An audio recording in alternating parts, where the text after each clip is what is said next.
இவங்க தான் என்ன சொன்னாங்கன்னா மழை காலத்தில் எங்களால் இன்னும் 10 பேர் இருக்கணும் அப்படின்னு சொல்லி அது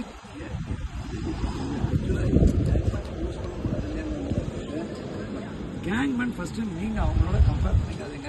நீங்கள் வந்து கான்ட்ராக்டில் கேள்வி வந்து கேளுங்க. நீங்கள் டைம் ஸ்கேலில் இருக்கீங்க.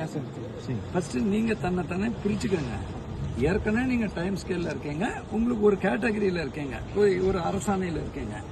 கான்ட்ராக்டில் இருக்கவங்க தனியார் மூலமாக கொஞ்சம் வைடாக இருக்குங்க.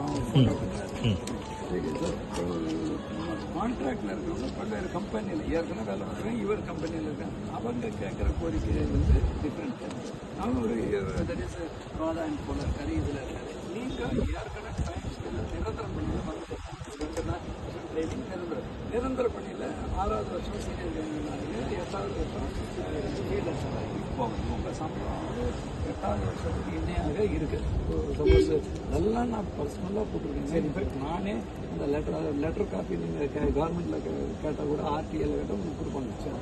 எல்லாம் அன்றைக்கி நைட்டு பேசின எல்லா பாயிண்ட்ஸையும் நான் பர்சனல் போட்டேன். அதில் இருக்கிற ஏற்கனவே உள்ள டிமெரிட் பாயிண்ட்டும் போட்டிருக்கோம். பட் ஆனால் ஏன் இவங்களை ரீஆர்கனைஸ் பண்ணால் நமக்கு நல்லதுன்னு போட்டிருக்கோம். ஸோ மறுபடியும் நீங்கள் உங்களை கான்ட்ராக்டோட கம்பேர் பண்ண வேண்டியீங்க.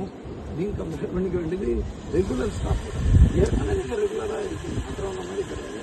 உங்களில் ஒரு செட் இருக்காங்க 5000 பேர் உள்ளே வரல. அவங்க இன்னமும் கான்ட்ராக்டில் வேலை பார்க்குறாங்க. அது போர்டெல்லாம் ரெக்கார்ட் பண்ணால் கூட மறுபடியும் கேள்வி கேட்குறாங்க.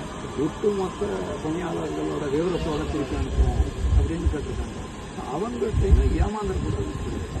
உங்களை பொறுத்த வரைக்கும் டைமிங் வளர்ந்து போய் கூட நீங்கள் சார் நான் வந்து நிறுத்துறேன் உங்களுக்கு நானே எடுத்து சொல்கிற பயன் சொன்னேங்க. 8வது வருஷம் 6th இருக்கீங்க. 8வது வருஷம் நாங்கள் நினைக்காத கூட நீங்கள் அந்த சம்பளத்தோட அதிகமாக. இப்போ 6வது வருஷத்துல நீங்கள் வந்து ஆல்மோஸ்ட் டெரிவேஷன் கொடுத்தா அதை தாண்டி போயிடுவீங்க.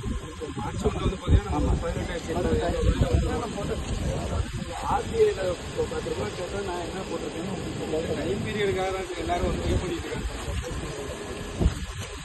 அந்த தயவுசெய்து கான்ட்ராக்டும் நீங்கள் மறுபடியும் ஏன் உங்களை வாங்க பண்ணுறேன்னா you are not contract employee, time scale employee. நான் வந்து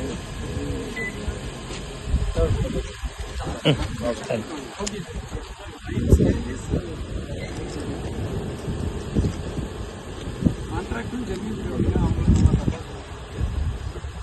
ஏற்கனவே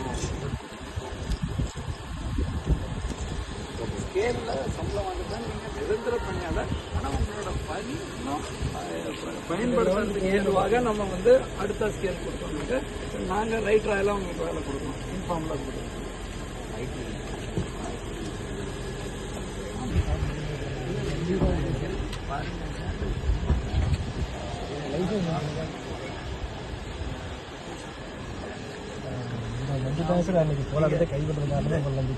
பூராவுமே அதனால அவங்க கிட்ட லெட்டரை வாங்கி, ஏன்னா நீங்கள் சொல்கிற பாயிண்ட் பேச தான் நிறைய பாயிண்ட் எனக்கு இருந்தது. அந்த பாயிண்ட்டை பூரா போட்டுட்டு சப்ஜெக்ட்லேருந்து அப்படி தான் போட்டு நான் மாற்றிருந்தேன்.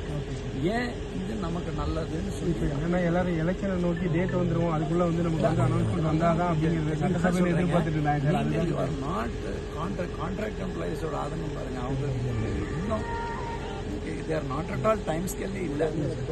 டைம் ஸ்கேல்ல நீங்க பெட்டர் ஜாப் கேக்குறீங்க. அதான் வித்தியாசம்.